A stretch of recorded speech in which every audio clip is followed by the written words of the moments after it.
Survival of the species. The goal of every creature in the Pacific. But each pursues it in its own way. Some multiply through monogamy, by royal decree, even gender swapping. Some are moonstruck. Others are sun lovers. And some are lured by a fatal attraction. Anything to go forth and multiply. 166 million square kilometers, 1/3 of our planet. The biggest ocean on Earth is a sea of passion.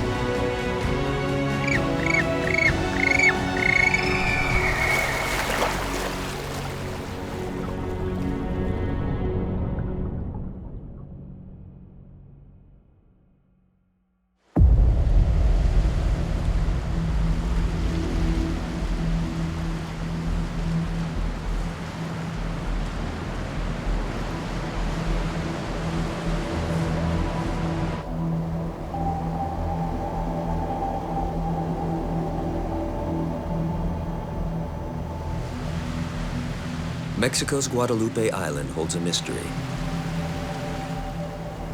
and a scientist has come to unlock it.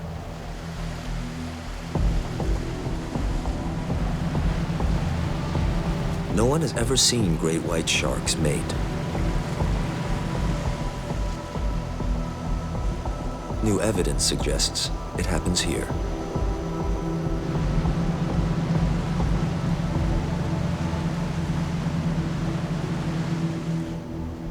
Rising abruptly from cold, deep water some 240 kilometers off Baja California, Guadalupe is known for attracting giants.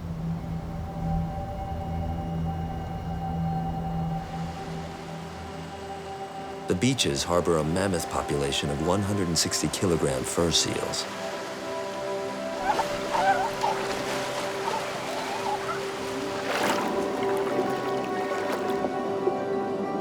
Plus half-ton sea lions.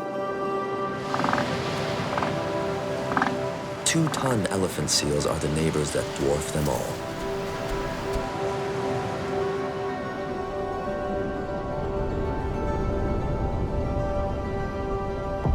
These residents provide ample food for the great white sharks that patrol the shore.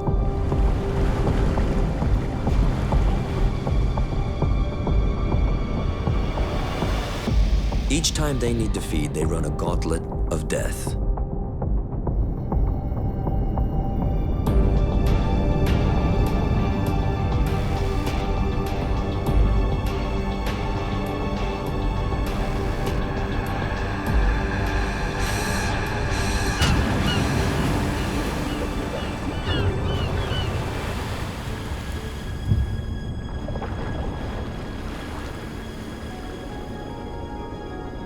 Today, however, these great whites have a different mission.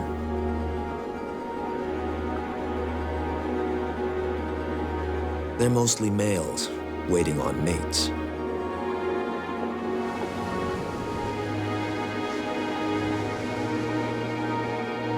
And in fall, the females arrive.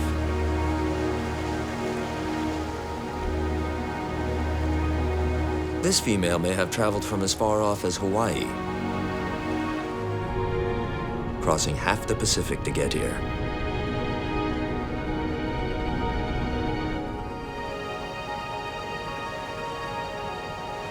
She's coming. She's coming. Dr. Mauricio Hoyos has traveled from the Mexican mainland. A leading great white scientist, he's convinced the sharks come to Guadalupe to mate. But the trick is catching them in the act. I think that we haven't seen the white shark mating because it's something that is happening away from the shore or probably during the night. Males and females are rarely found together. Guadalupe Island is an exception.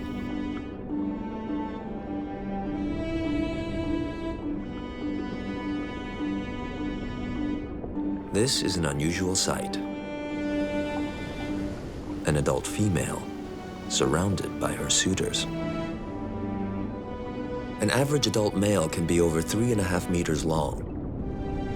A female, almost 5 meters long.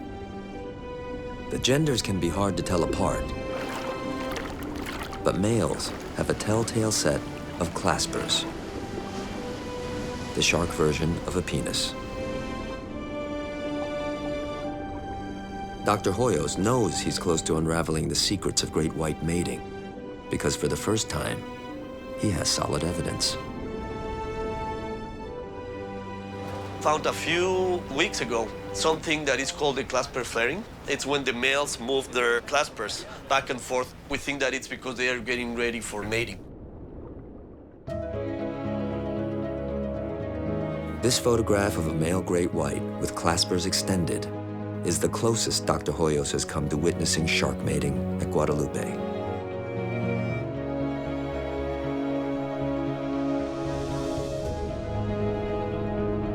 It's the only image of its kind, captured here just days before.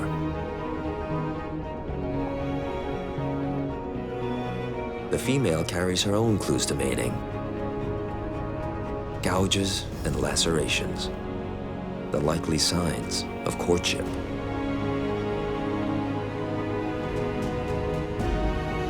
In other shark species, males bite females around the head and fins during mating.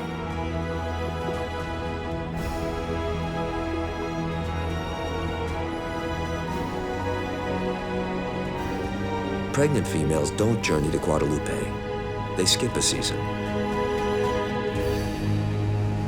which explains why males outnumber females.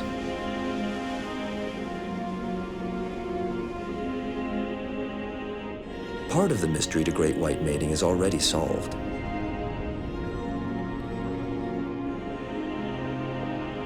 Dr. Hoyos knows where females give birth, off the Mexican coast. Tracking this female from Guadalupe to her birthing site may finally prove this is a mating hotspot.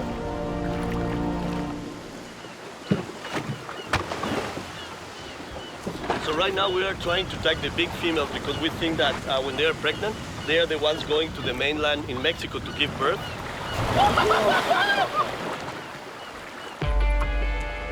He'll plant a satellite tag near the dorsal fin. In that part, the layer of muscle is very thick, so you don't want to injure the shark. She's coming.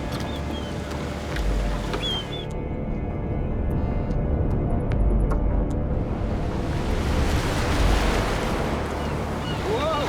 Yeah! That was Perfect tagging. What we want is to get proof that these sharks are using the Mexican mainland as a shark nursery ground and protect those specific places.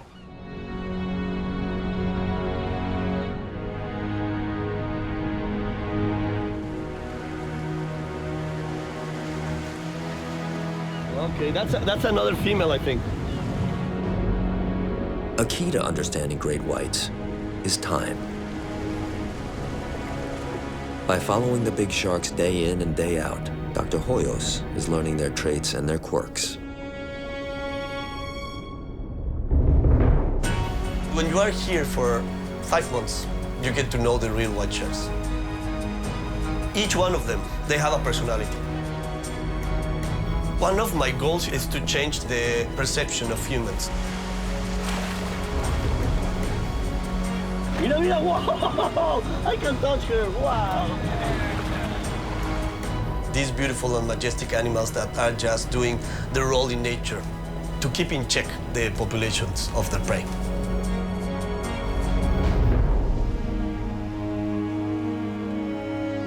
From courtship to parenting, life in the big Pacific reproduces in ways from the bizarre to the familiar.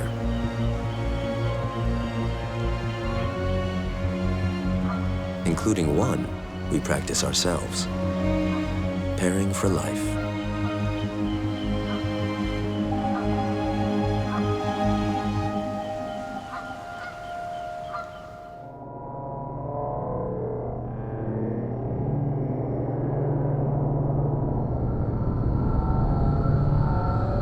Half of a wolf eel pair takes a break from his familial duties to forage. Crabs, urchins, and abalone. It's all on the menu.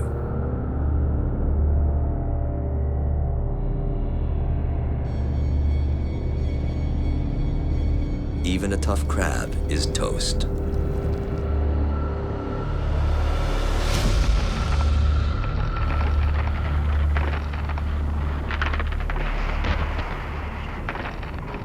Wolf eel jaws are designed to crush the hardest prey.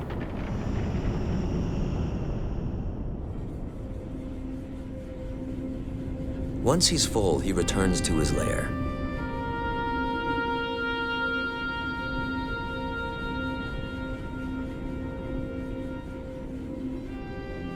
Waiting for him, his faithful partner. Wolf eels pair up to breed around age 4 and remain largely monogamous.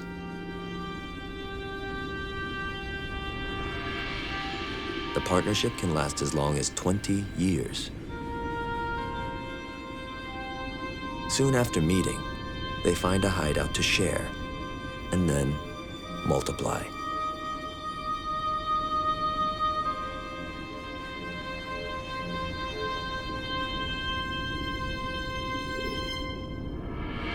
A single mating produces a sphere of 10,000 eggs. Unanchored to the seabed, it's like a free-floating incubator. The parents gently turn it to bathe in well-oxygenated water. Just above 4 degrees is ideal. There's less chance of infectious bacteria, and the eggs seem to grow faster.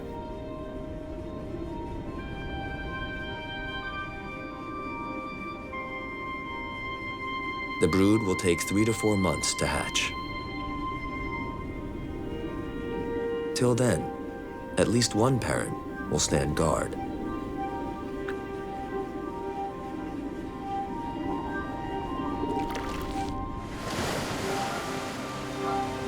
The young will drift with the current.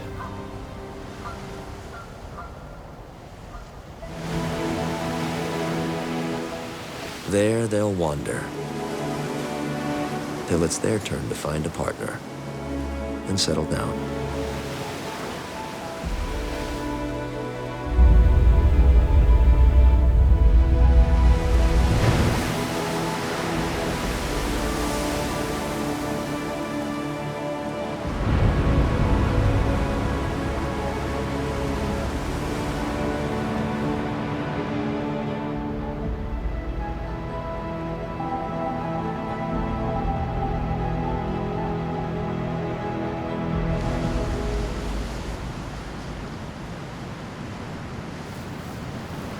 At the southern tip of New Zealand, a lone fisherman returns from the sea.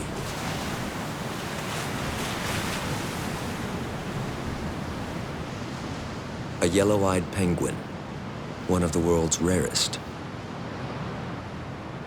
As few as 1,700 breeding pairs may survive in the wild. He's just finished a hard day of hunting, diving up to 200 times for food. Now, he has a long walk home.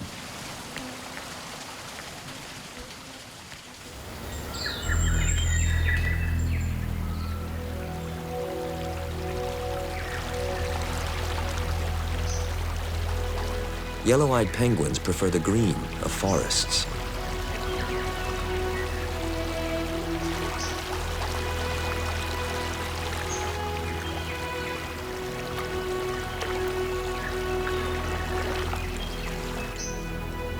His chicks eagerly await him. He carries their meal in his belly.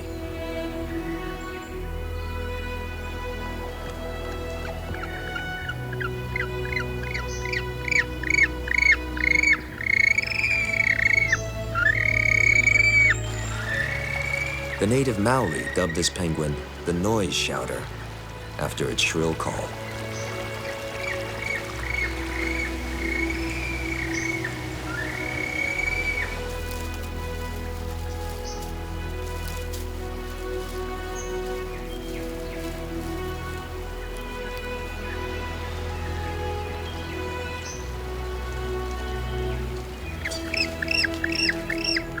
Yellow-eyed protocol requires an elaborate greeting.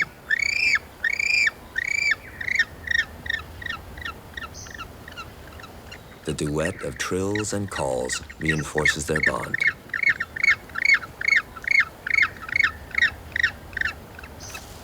Their survival depends on bonding. Of all penguins, yellow eyes are the least social.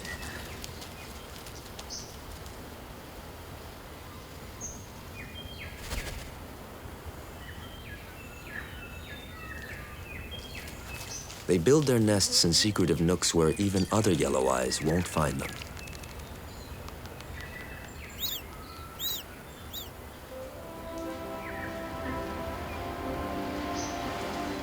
For close to 150 days, parents take turns guarding their eggs and chicks and fishing for the family.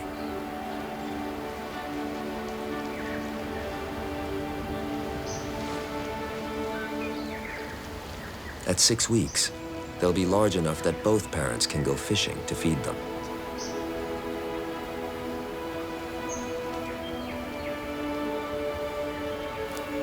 While their chicks grow, their parents are a steadfast couple.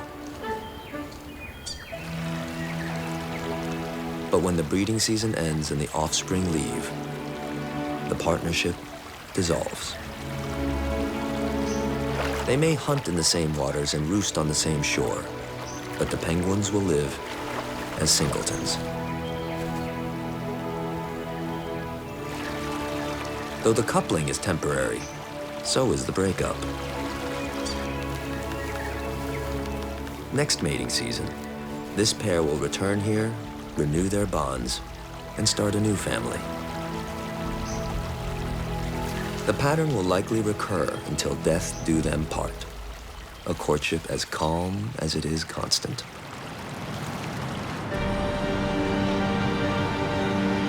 For some couples in the Big Pacific, the passion of mating turns violent.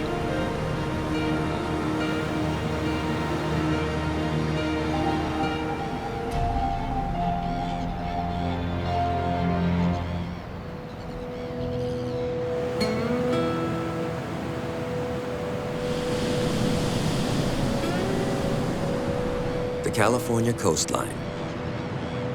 Fertile waters. Cathedrals of kelp.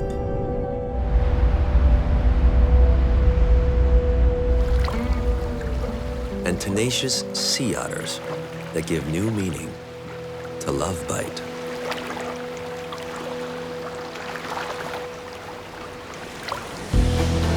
Mating starts as a roll in the surf. A chance to size each other up.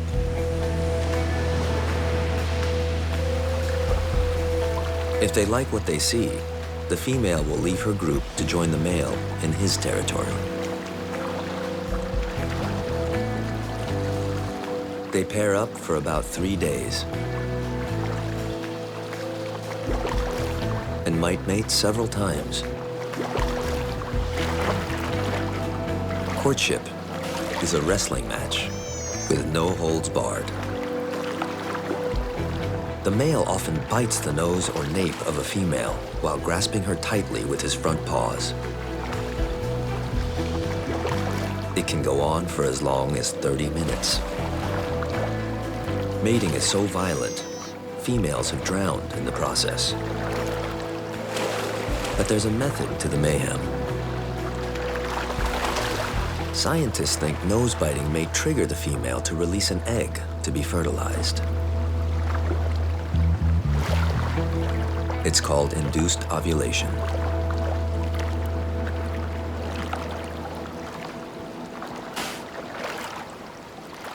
Close relatives of the otter, like weasels, badgers, and mink, all use a similar technique.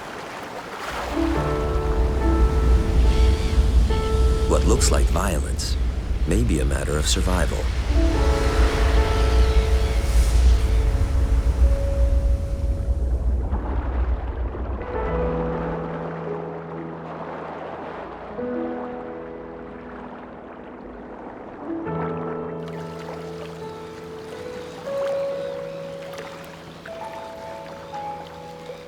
The reward is one of the cutest babies in the Pacific.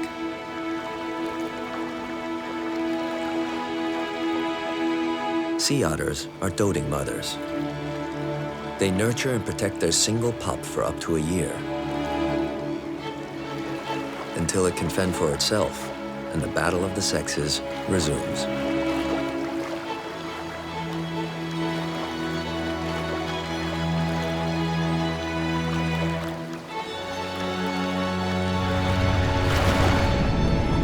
For some life in the Big Pacific, mating can be the kiss of death.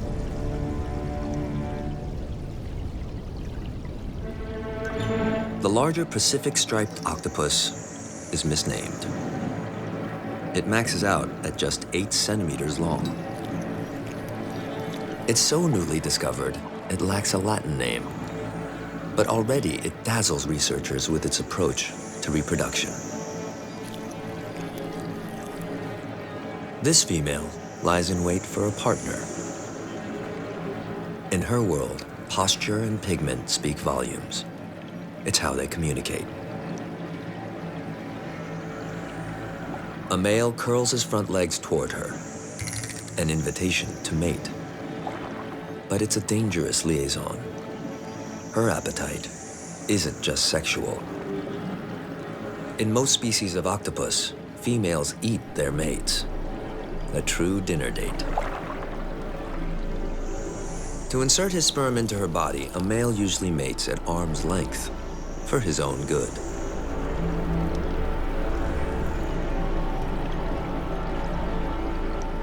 In a rare move, they intertwine and mate beak to beak. Somewhere among the 16 legs, he passes a sperm packet to fertilize her eggs. And then, almost unnoticed, she wraps an arm around him and throttles him with all her strength.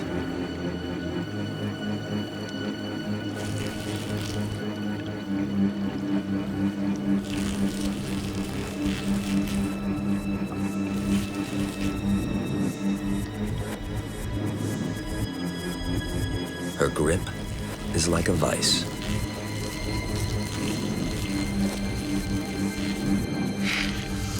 In his death throes, ink oozes out.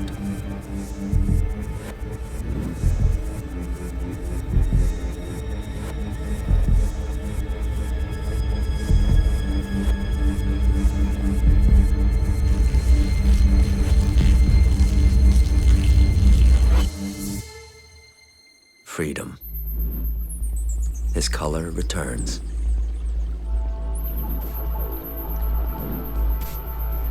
She seems to have the killer instincts of her relatives, but at the last moment, she chooses life.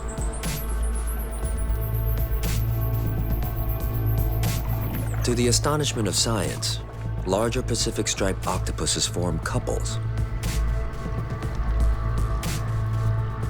They may even share a den and mate repeatedly for days.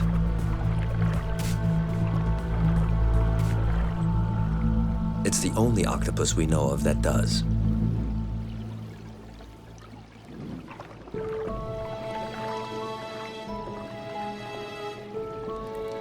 Most octopuses die after laying their eggs.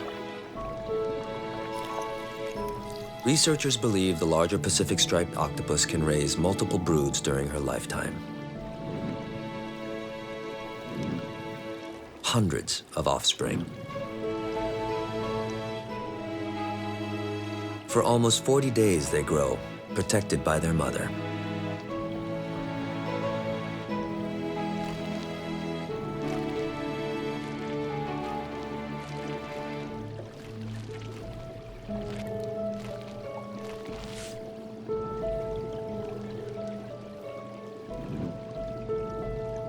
When they hatch, they're perfect replicas of adults.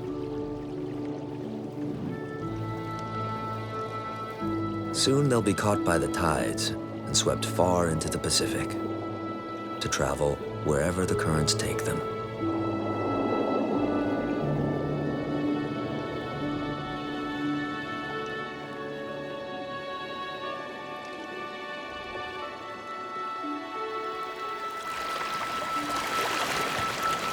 In the Big Pacific, the range of reproduction is as vast as the ocean itself.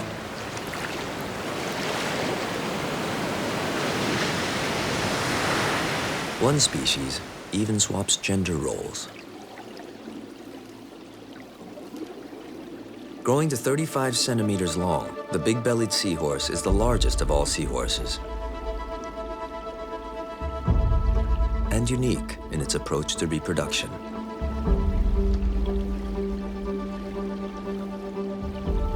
Inflating his already large abdomen, a signal he's ready to mate, he sidles up to a female, always larger than the species' males. She accepts his offer by swimming in tandem.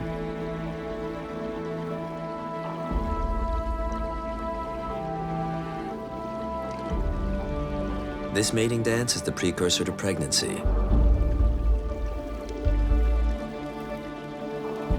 His pregnancy.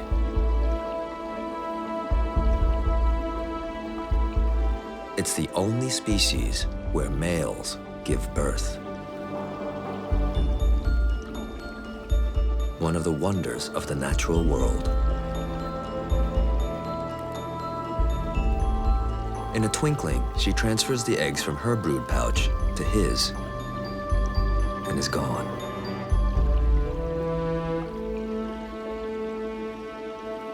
The eggs are fertilized inside his pouch and bathed in amniotic fluid. He'll carry them for close to a month.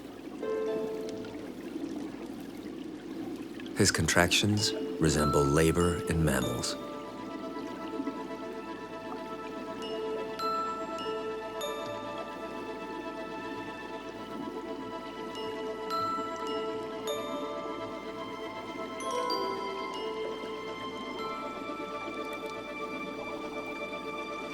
First offspring.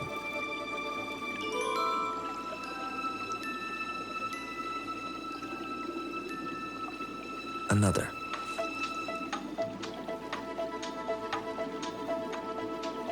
Each fully formed.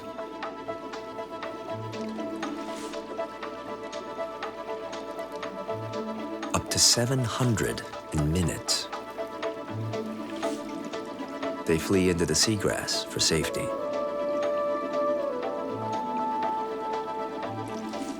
The tiny newborns are so vulnerable to predators, as few as 3 of the entire brood may make it to adulthood. Which may explain the advantage to males giving birth. Scientists think it accelerates reproduction. While the male develops one generation, the female is already producing eggs for another. They reproduce so fast, some males can give birth in the morning and be pregnant again by evening. Heightened cooperation and speed are keys to this species' survival.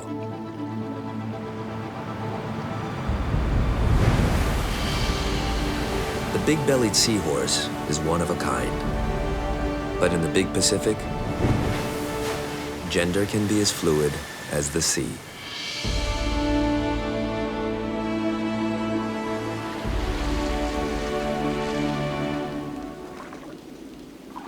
The clownfish.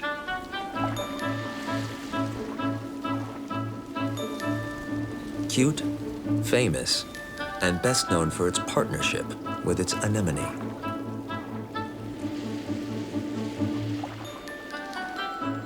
Anemones are relatives of the coral and jellyfish. Living booby traps, waiting to snare passing fish with their venomous tentacles.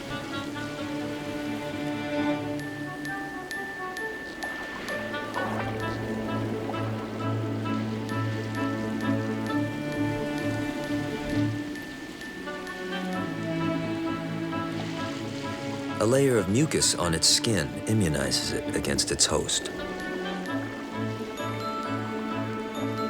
That immunity quickly fades while away from the anemone.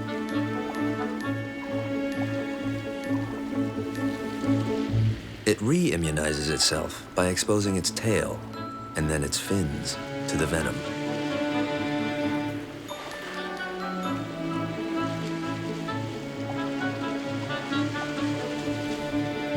It's a living sanctuary. In return, the clownfish defends the anemone from intruders. It takes out the trash.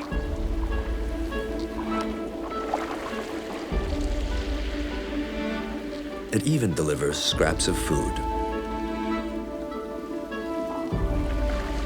Without clownfish, anemones often die. It's a win-win, live and let live relationship. But the clowns are not a happy family. And that's the key to their success. Like many reef fish, all clownfish are born male. But under the right conditions, they can turn female. Stress determines gender.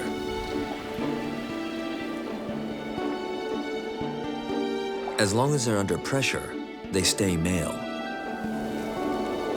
And in a clownfish colony, pressure is constant. All the males are ruled by a single large female, the queen of the anemone. Without female rivals, she enjoys a horde of males to tend her anemone empire.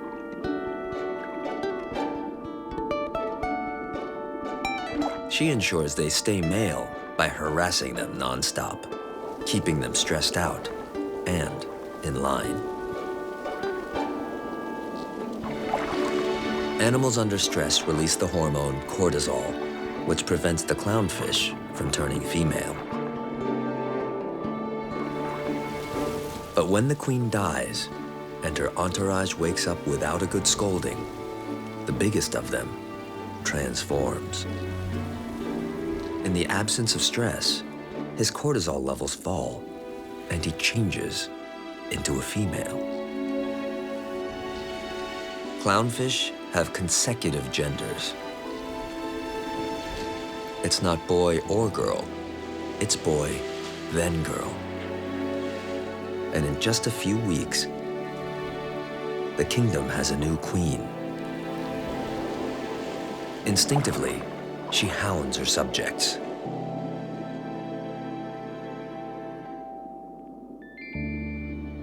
She breeds with the alpha male.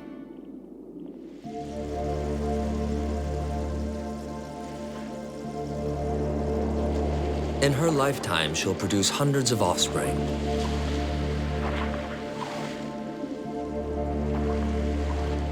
None of these little princes will inherit her throne. The eggs will hatch and the fry will drift away on the current. After a week, they change to juvenile fish and return to the bottom to find a new anemone.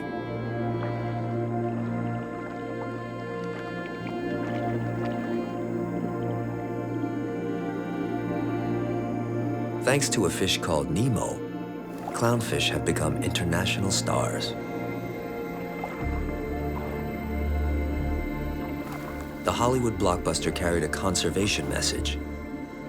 But clownfish are now so popular, 1 million a year are taken from coral reefs for the aquarium trade.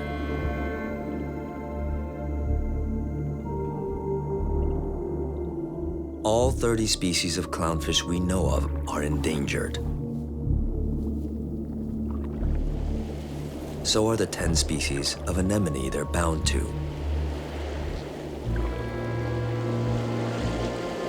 The loss accelerates the destruction of coral communities in the Pacific. What they need most is human protection.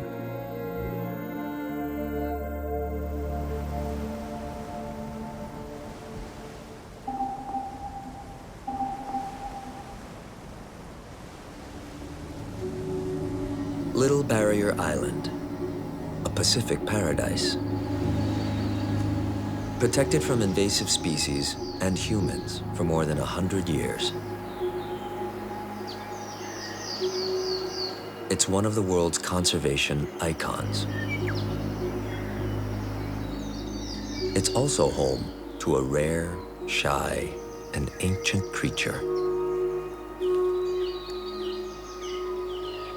The tuatara, a rhynchocephalian. A unique kind of reptile that predates the lizards.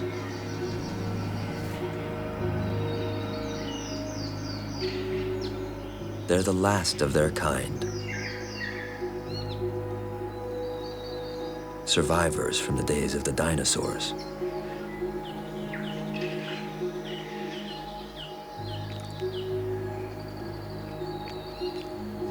They once flourished across New Zealand.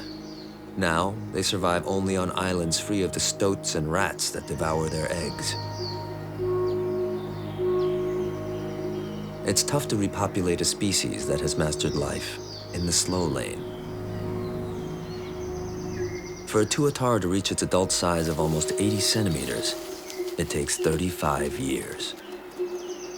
Yet they might live to 100 years, a century of solitude.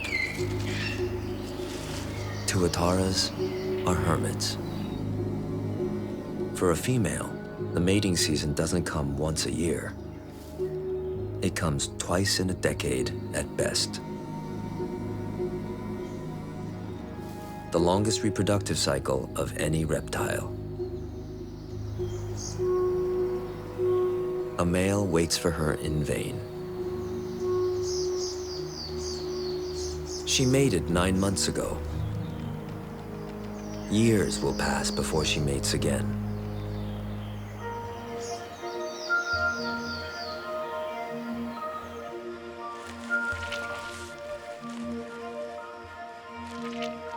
She deposits her eggs in a shallow nest. For several nights, she may watch over them. Like good tuataras, the eggs lie there for a full year, unguarded, but hidden. Nothing's ever rushed.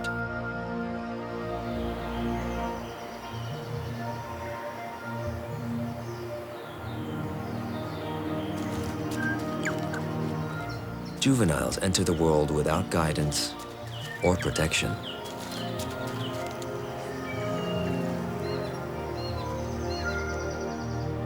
Mom has long since returned to her life of solitude. Slow and steady sometimes wins the race. And tuataras are living proof. While these young reptiles fend for themselves, another newborn never leaves its mother's side.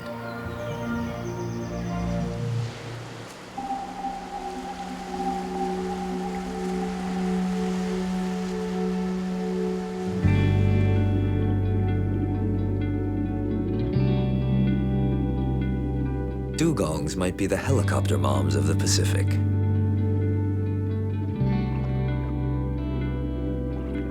Small wonder, it's a long time between babies.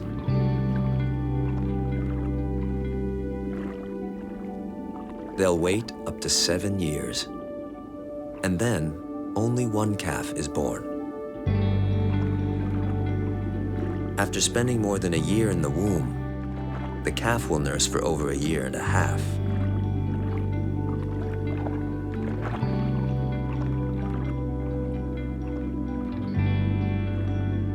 Its lifespan is shorter than the tuataras, but longer than most other creatures, 50 years or more. The oldest known dugong lived to 73.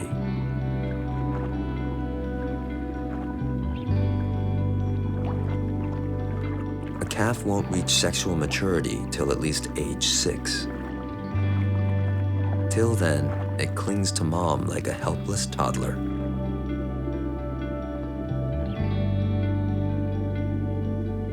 mature females have something in common. They're all single mothers with wayward dads.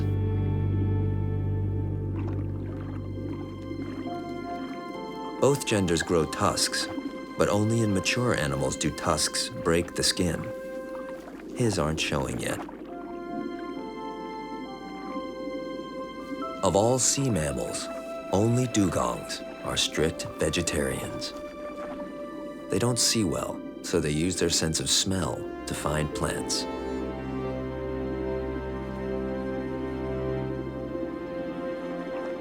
Like the manatee, the dugong is known as a sea cow, but its closest relative is actually the elephant. Dugongs can stay underwater for up to 12 minutes, but like other marine mammals, they have to surface. And when one did, some ancient mariner confused it for the first mermaid.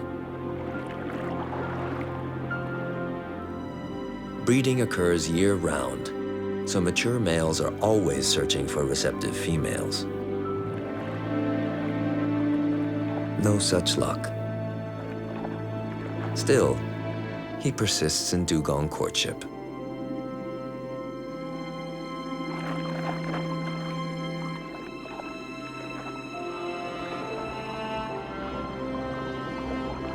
Like the male tuatara, he's wasting his time. For dugongs, rearing young is like making wine. You just can't rush it.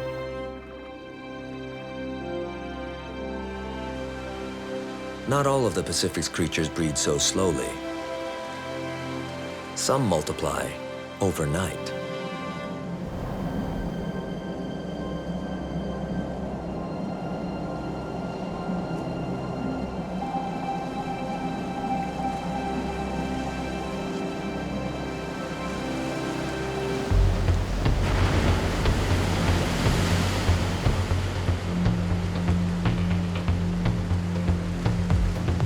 Halfway between Hawaii and New Zealand, off the islands of Samoa, a spectacle unfolds tonight.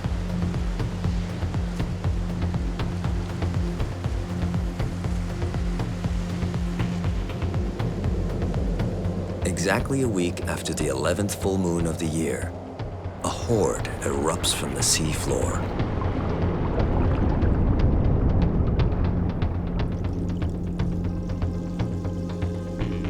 The spawning of the Palolo worms.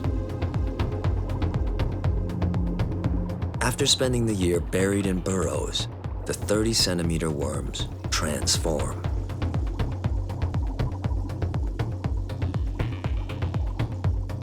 They sprout a tail half as long as their body called the epitoke, packed with eggs or sperm.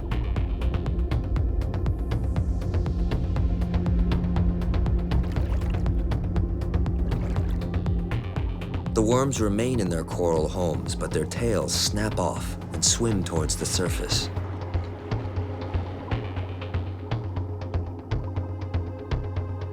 A primitive eye helps it navigate toward the moonlight.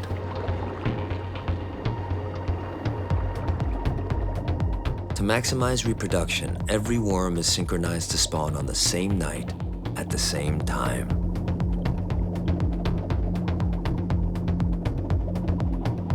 Millions strong.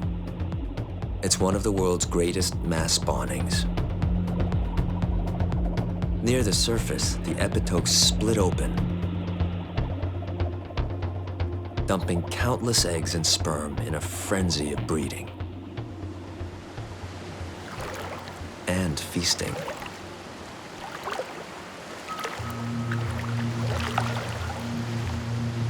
In Samoa, the epitokes are a delicacy.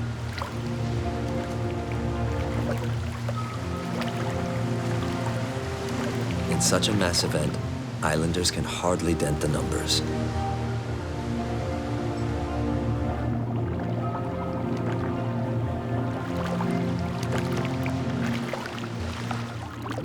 A few hours later, the extravaganza ends. Fertilized eggs drift away in the millions to settle on the sea floor and endlessly repeat the cycle.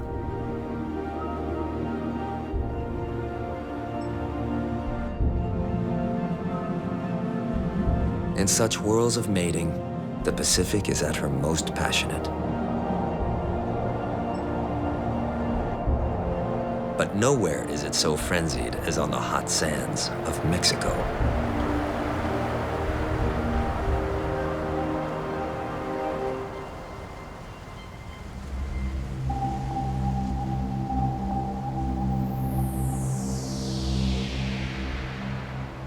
It begins as a tide, rushing toward the shoreline high in the Gulf of California.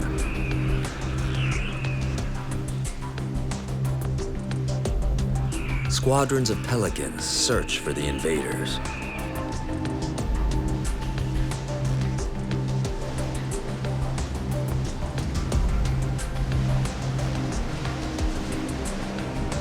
Gulls and terns join the reception committee.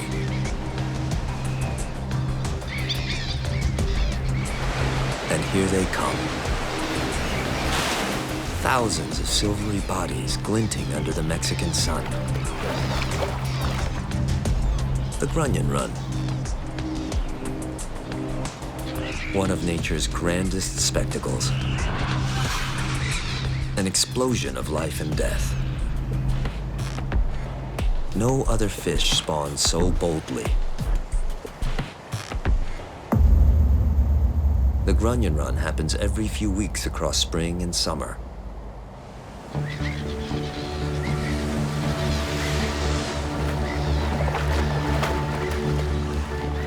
Females make landfall first, surfing onto the wet sand to deposit their eggs. To avoid being washed back to sea, they dig their tails in and make a stand. It's a feast for the taking. Out of water, they can't breathe. They have only moments to replicate or suffocate. The males arrive on the next wave, coiling themselves around half-buried females, using them as anchors while they release sperm onto the eggs. A tidal wave of reproduction.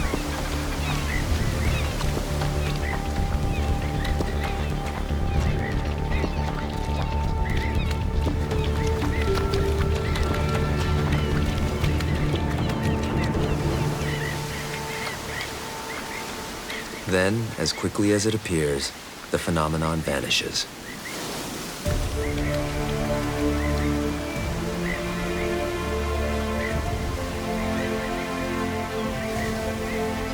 The golden eggs of the grunion remain, protected in the cool, damp sand.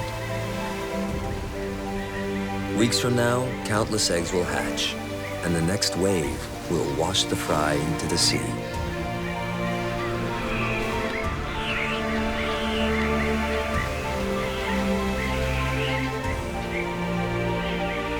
It's nature's reward for the most brazen act of procreation in the ocean.